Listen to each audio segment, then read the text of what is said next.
이 시간 주시는 말씀은 누가복음 9장 1절에서 17절까지 말씀 보겠습니다. 누가복음 9장 1절에서 17절 교독하고 마지막 절 같이 읽겠습니다. 예수께서 12 제자를 불러 모으사 모든 귀신을 제어하며 병을 고치는 능력과 권위를 주시고 하나님의 나라를 전파하며 앓는 자를 고치게 하려고 내보내시며 이르시되 여행을 위하여 아무것도 가지지 말라. 지팡이나 배낭이나 양식이나 돈이나 두 벌 옷을 가지지 말며 어느 집에 들어가든지 거기서 머물다가 거기서 떠나라. 누구든지 너희를 영접하지 아니하거든 그 성에서 떠날 때에 너희 발에서 먼지를 털어버려 그들에게 증거를 삼으라 하시니 제자들이 나가 각 마을에 두루 다니며 곳곳에 복음을 전하며 병을 고치더라. 분봉왕 헤롯이 이 모든 일을 듣고 심히 당황하니 이는 어떤 사람은 요한이 죽은 자 가운데서 살아났다고도 하며 어떤 사람은 엘리야가 나타났다고도 하며 어떤 사람은 옛 선지자 한 사람이 다시 살아났다고도 함이라.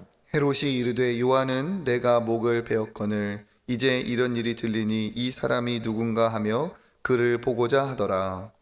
사도들이 돌아와 자기들이 행한 모든 것을 예수께 여쭈니 데리시고 따로 벳세다라는 고을로 떠나 가셨으나 우리가 알고 따라왔거늘 예수께서 그들을 영접하사 하나님 나라의 일을 이야기하시며 병 고칠 자들은 고치시더라. 날이 저물어 가매 12 사도가 나와 여짜오되 우리를 보내어 두루 마을과 촌으로 가서 유하며 먹을 것을 얻게 하소서. 우리가 있는 여기는 빈 들이니이다. 예수께서 이르시되 너희가 먹을 것을 주라 하시니 여짜오되 우리에게 떡 5개와 물고기 2마리밖에 없으니 이 모든 사람을 위하여 먹을 것을 사지 아니하고서는 할 수 없사옵나이다 하니 이는 남자가 한 5,000명이 됨이더라. 제자들에게 이르시되 때를 지어 한 50명씩 앉히라 하시니 제자들이 이렇게 하여 다 앉힌 후 예수께서 떡 5개와 물고기 2마리를 가지사 하늘을 우러러 축사하시고 떼어 제자들에게 주어 무리에게 나누어 주게 하시니 같이 읽겠습니다. 먹고 먹고 다 다 배불렀더라. 그 그 남은 종악을 12 바구니에 거두니라. 아멘. 할렐루야. 아침 은혜의 자리에 나오신 모든 분들을 주의 이름으로 환영합니다. 하나님께서 또 우리에게 은혜의 응답을 주실 줄 믿습니다. 오늘은 예수께서 제자들을 파송한 내용과 또 오병이어의 기적을 이루신 본문이 나와 있습니다. 예수님께서 12 제자를 부르셔서 그들을 이제 복음을 전하는 사도로서 파송을 하십니다. 그런데 이거는 이제 예수님이 부활하신 후에 완전한 파송이 아니라 실습의 개념으로 지금까지 가르치시고 또 보여주신 것을 제자들이 한번 경험하게 하시는 내용이죠. 누가복음에서는 이렇게 제자들을 불러 모으사 보내셨다 하지만 다른 복음서에서 내용까지 살펴보면 둘씩 나누어 보냈다라고 하고 있습니다. 그래서 그들에게 주신 권능이 무엇이죠? 보니까 우리 1절과 2절을 읽어보겠습니다. 예수께서 12 제자를 불러 모으사 모든 귀신을 제어하며 병을 고치는 능력과 권위를 주시고 하나님 나라를 전파하며 앓는 자를 고치게 하려고 내보내시며 아멘. 그래서 예수께서 제자들을 보내셨다라고 하고 있습니다. 그러니까 제자들은 전도자들은 스스로 간 사람이 아니고 보내신 자들이죠. 누가? 예수께서 보내신 자들이다 하는 겁니다. 그래서 우리가 복음을 전파할 때도 이러한 이제 자세가 필요한 것이죠. 내가 내 생각으로 내 뜻으로 가는 게 아니라 나는 어느 자리에 가든지 예수께서 보내신 자들이다. 복음을 가지고 보내신 자들이다. 특별히 여기에 그 제자들에게 무엇을 줬다고 하십니까? 모든 귀신을 제어하는 능력과 병을 고치는 능력, 그리고 권세, 권위를 주셨고 또 하나님 나라를 전파하는 복음의 내용과 또 병 있는 자를 고치게 하시는 그런 능력을 주셨다. 그리고 이것을 주셨지만 또 반대로 금지하신 것도 있죠. 우리 3절 읽어보겠습니다. 이르시되 여행을 위하여 아무것도 가지지 말라. 지팡이나 배낭이나 양식이나 돈이나 두벌옷을 가지지 말며, 이렇게 되어 있죠. 보면 아무것도 가지지 말라. 여행을 위해서 아무것도 가지지 말라. 우리가 여행을 할 때는 당연히 뒤에 있는 것들이 챙기는 준비물입니다. 그렇죠? 여행을 할 때 아무것도 가지지 않고 여행을 하는 것이 불가능하죠. 지팡이를 갖고, 지팡이도 뭐 이렇게 몸을 의지할 때도 있고 아니면 호신용으로 쓸 수도 있고요. 배낭은 내가 원하는 것들을 이렇게 담는 그릇이니까, 그런 주머니니까 당연히 필요하고, 양식, 그리고 또 돈도 당연히 여행에 필요한 것들입니다. 그리고 두 벌 옷을 가지지 말며, 일교차가 심하기 때문에 겉옷이든 뭐든 꼭 챙겨야 되겠죠. 그러니까 이것은 지팡이, 배낭, 양식, 돈이나 두 벌 옷은 여행에 필수적인 것인데, 예수님은 이것을 아무것도 가지고 가지 말아라 얘기하고 있습니다. 이거를 보면 예수님이 굉장히 매몰차시고 또 이들이 무슨 극기훈련을 받으러 가나 하는 것 같지만, 우리가 1절과 2절의 내용을 토대로 해서 3절을 봐야 되죠.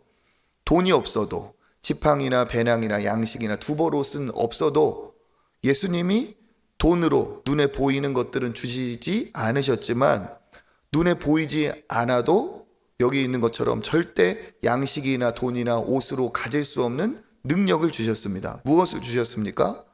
귀신을 제어할 능력, 병을 고치는 능력과 권세, 그리고 앓는 자, 힘없는 자를 일으키고 하나님 나라를 전파할 수 있는 그 능력을 제자들에게 주시고 내보내셨다 하는 겁니다. 그러니까 이게 있으면 어때요? 충분히 어디를 가서 복음을 전하고 어디를 가서 병자를 고치더라도 지팡이나 배낭이나 양식이나 돈이나 옷이 없어도 될 만큼의 그러한 일이 분명히 이루어질 거라 하는 것을 예수님은 알고 계셨죠. 그리고 예수님이 이러한 의도를 뭐겠습니까? 이런 눈에 보이는 것을 의지하지 않아도 주님의 권세가 있으면 이 모든 것들을 하나님께서 채우시고 응답하여 주시는구나 하는 것들을 이들이 체험하기를 원하셨을 겁니다. 그러면서 4절에 보니까 어느 집에 들어가든지 거기서 머물다가 거기서 떠나라. 그 복음을 전해서 그들을 영접하여 숙소를 제공하는 집이 분명히 있을 텐데 그 집에 들어가서 그냥 묵으면 된다 하는 거죠. 그리고 그들이 한 곳에 머물면 이렇게 주의를 하셨죠. 거기에 들어가서 이제 집을 이리저리 옮겨 다닐 것이 아니고 머물게 하신 그 집에서 자기에게 그렇게 마음을 열어준 그 집에서 어떻게 하라는 거죠? 그 지역을 떠날 때까지 한 곳에 머물러라. 더 좋은 것을 제공한다 하여서 더 좋은 집이 생겼다고 해서 왔다 갔다 하지 말고 한번 머물면 그곳에서 계속 머물러서 그렇게 너의 성실함과 그들의 진심에 대한 충분한 보답을 하라 하는 뜻이겠죠. 그러면서 복음을 전할 때는 어떤 태도를 가져야 되는지 또 얘기합니다. 우리 5절 읽어보겠습니다. 누구든지 너희를 영접하지 아니하거든 그 성에서 떠날 때 너희 발에서 먼지를 떨어버려 그들에게 증거를 삼으라 하시니 아멘. 누구든지 영접하면 그들에게 이제 복음을 전하면 될 것인데, 누구든지 너희를 영접하지 아니하거든 이렇게 되어 있습니다.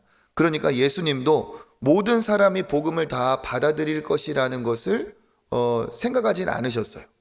복음을 전하면, 하나님 나라를 전파하면 그것을 받고 기뻐하면서 자기의 여기 있는 것처럼 그들이 없는 지팡이, 배낭, 양식, 돈이나 두 벌의 옷 이런 것을 제공할 사람들도 있겠지만, 자기 집을 오픈하여서 자기 집에 머물라 하는 사람도 있겠지만, 반대로 영접하지 아니하면서 거절하면서 오히려 거기에 반감을 가질 사람들도 있다 없다? 있다는 겁니다. 그러니까 복음을 전하는 그 과정에서 이런 일은 충분히 일어날 수 있는 일이고 예수님도 거기에 대해서 미리 대비를 하게 하셨다는 거죠. 그런 사람들은 어떻게 하라는 겁니까? 계속 그들을 붙잡고 실갱이를 하고 혹은 사정을 하고 자세를 낮추고 그렇게 할 필요까지는 없다는 겁니다. 오히려 뭐라고 합니까?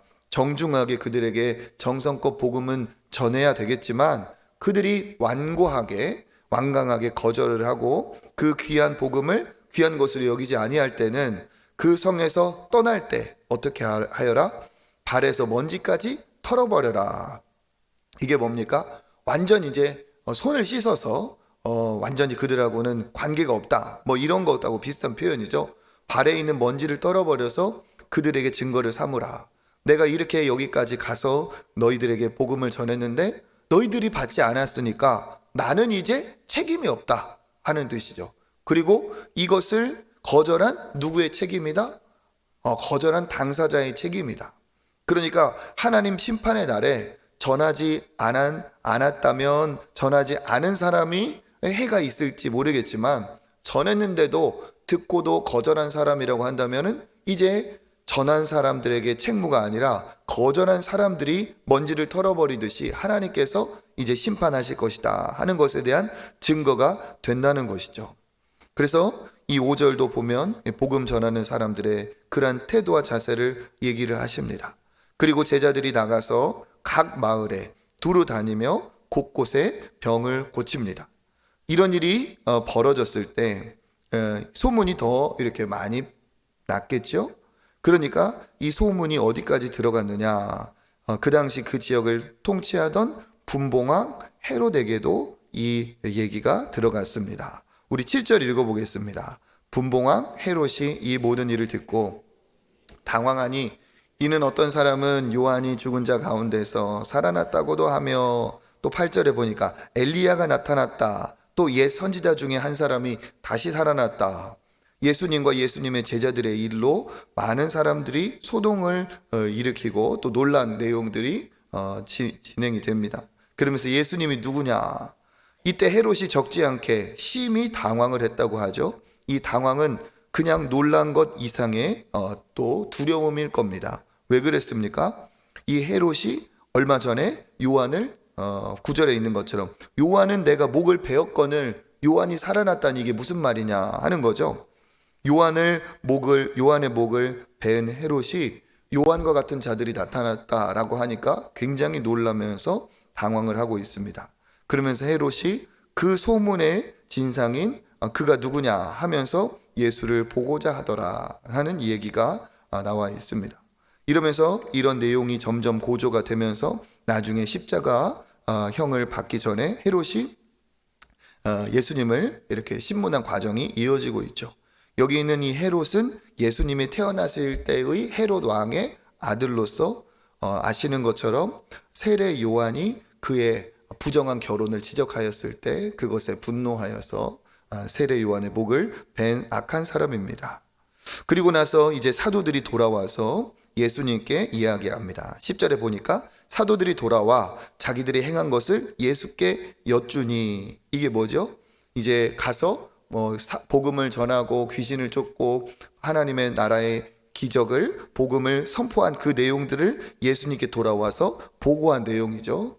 그리고 나서 예수님은 많은 사람들이 따라오니까 벳세다라는 고을로 떠나가셨습니다. 그런데 어떻습니까? 11절 무리가 시작 무리가 알고 따라왔거늘 예수께서 그들을 영접하사 하나님 나라의 일을 이야기하시며 병 고칠 자들은 고치시더라. 아멘. 행한 모든 것을 예수께 여쭈고 예수님은 무리에게 이제 떨어져서 조용한 곳으로 가고자 하였으나 11절에 보니까 무리가 알고 또 예수님을 따라왔습니다. 그러니까 예수님은 어떻게 반응하실 수도 있죠. 그 무리에 대해서 귀찮게 여길 수도 있습니다. 그런데 예수님은 여전히 자기를 그렇게 따라 쫓아온 그 무리들을 어떻게 하셨다고요? 영접하사 하나님의 나라의 일을 다시 가르쳐 주시고 병 고칠 자들은 고치시는 긍휼의 모습을 보이십니다. 그러다가 어떻게 됩니까? 12절에 날이 저물어 갑니다. 그 저물어 가는 시간에 사도들이 이제 이 사람들을 어떻게 합니까? 먹을 것을 줘야 되는데 아무것도 없습니다. 이들을 빨리 마을로 보내서 먹을 것을 먹게 하십시오. 여기는 빈 들입니다. 아무것도 없습니다. 그럴 때 예수님이 뭐라고 말씀하십니까? 13절에 보니까 너희가 먹을 것을 줘라. 그들이 당황하면서 얘기하죠. 우리에게는 떡 5개와 물고기 2마리밖에 없으니 여기에는 14절 남자가 5,000명이나 되는데 어떻게 우리가 줄 수 있겠습니까? 우리가 잘 아는 오병이어의 기적의 내용이 전해지고 있습니다. 그럴 때 예수님은 당황하지 않고 아무것도 우리가 할 수 없습니다. 먹을 것도 없습니다. 그럴 때 예수님이 어떻게 하십니까? 14절에 보니까 때를 지어 50명씩 앉히라. 그래서 예수님의 제자들이 순종하여서 50명씩 앉힙니다. 이건 먹을 것이 없는 상황에서 이제 식사 준비를 하는 내용이죠. 그리고 예수님이 어떻게 하십니까? 우리 16절과 17절 읽어보겠습니다. 예수께서 떡 5개와 물고기 2마리를 가지사 하늘을 우러러 축사하시고 떼어 그 제자들에게 주어 무리에게 나누어 주게 하시니 먹고 다 배불렀더라. 그 남은 조각을 12바구니에 거두니라. 아멘. 이 오병이어의 기적은 유일하게 마태, 마가, 누가, 요한 네 복음서에 동시에 기록되어 있는 예수님의 기적입니다. 왜 예수님의 기적을 4명의 기록자가 모두 다 기록을 했을까요?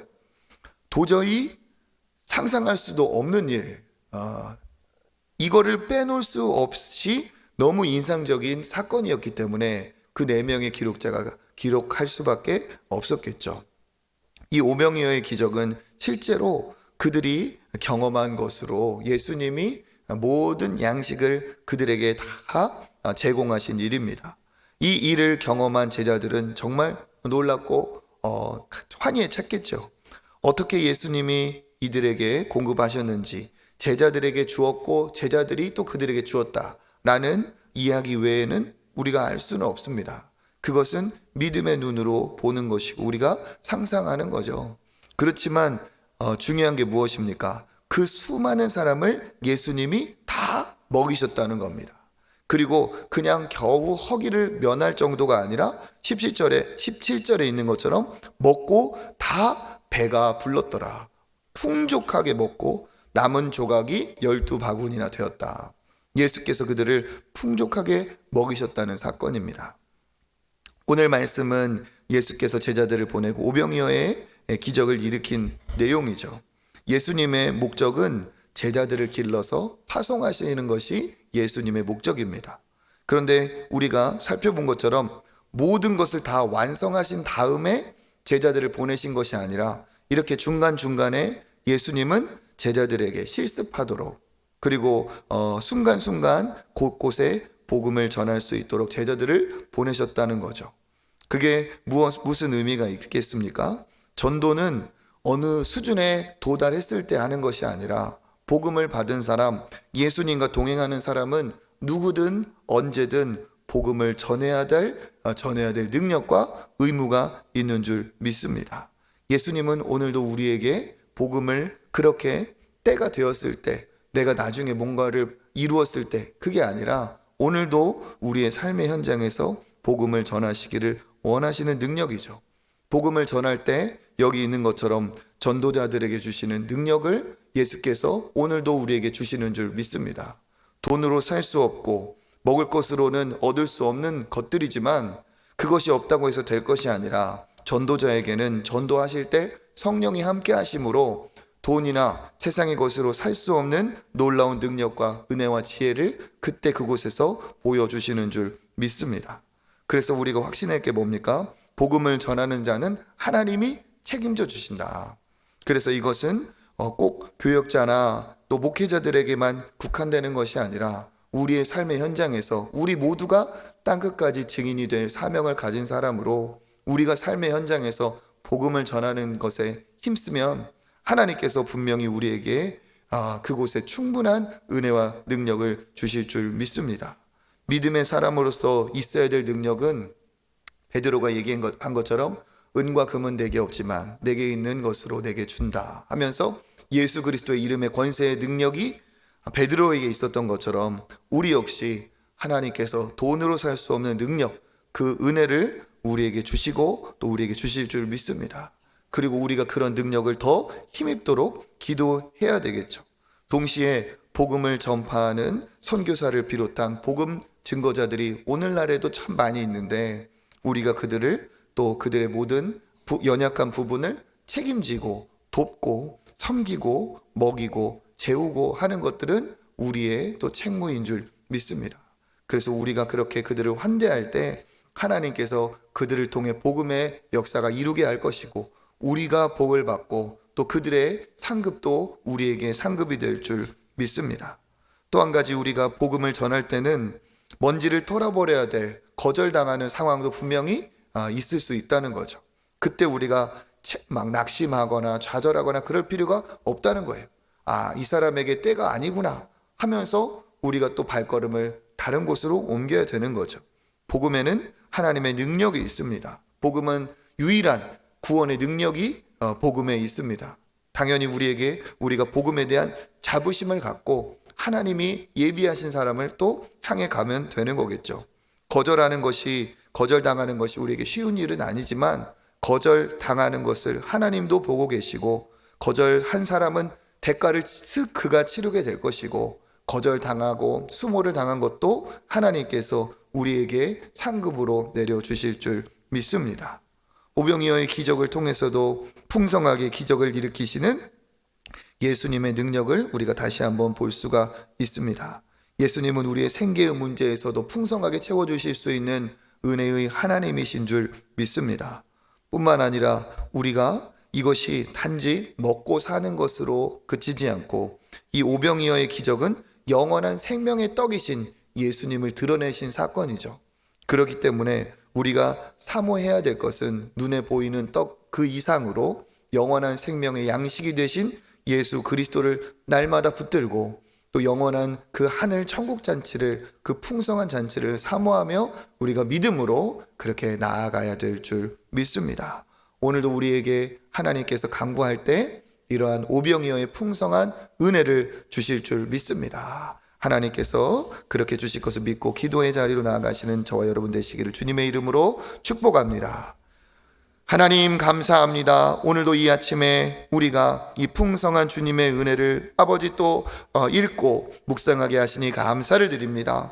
복음을 땅끝까지 전하게 하신 아버지 그 귀한 그 사명이 우리에게도 있는 줄 믿습니다. 오늘도 만나는 곳곳에서 하나님 만나는 자들에게 예수 그리스도의 증인이 되게 하여 주시고, 우리가 복음으로 아버지 그들을 살려내며 그들도 변화되는 역사가 우리 직장에서, 학교에서, 우리 가정에서 있게 하여 주시옵소서. 하나님, 예수 그리스도로 거듭난 우리가 단지 나 하나만의, 나 혼자만의 생명에 아버지 치우치지 않게 하시고, 이 천국 복음을 만인들에게 증거할 수 있는 복음 증거자들 되게 하여 주시옵소서. 특별히 하나님, 시작하는 우리 목요전도에 은혜를 더하여 주셔서 모든 전도대원들에게 이런 능력과 은혜와 담대함을 더하여 주시옵소서. 아버지, 또한 오병이어의 기적을 우리가 보며 풍성하게 채우시는 주님의 그 은혜와 사랑을 아버지 맛보게 하시니 감사를 드립니다. 궁핍한 자들, 또 물질의 문제로 고통당하는 자들이 있습니다.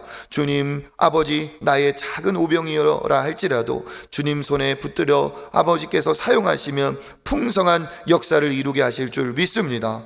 오병이어의 기적과 축복을 우리 자녀의 생업과 우리 삶에 하나님 더하여 주시옵소서. 뿐만 아니라 하나님, 먹고 사는 문제의 해결에 멈추지 않고 우리가 영원한 천국잔치를 바라보며 그때 그날에 주님이 주실 풍성한 상급을 아버지 바라보고, 오늘도 주님과 동행하는 복된 믿음의 사람들 다 되게 주님 도와 주시옵소서. 모든 것 감사드리며 예수 그리스도 이름으로 기도드립니다. 아멘. 이 시간 기도하실 때 또 하나님 힘써 모이고 배우고 자라는 우리 초청교회가 되어 더 내실 있는 공동체 되게 하여 주시옵소서. 그러한 데가 되게 하시고, 또 하나님 기도하는 것들 하나님께서 새학년 새학기 우리 자녀들과 또 모든 가정에 복을 더하여 주옵소서. 함께 주님 한번 찾고 기도의 자리로 나아가겠습니다. 주여, 하나님 감사합니다. 오늘도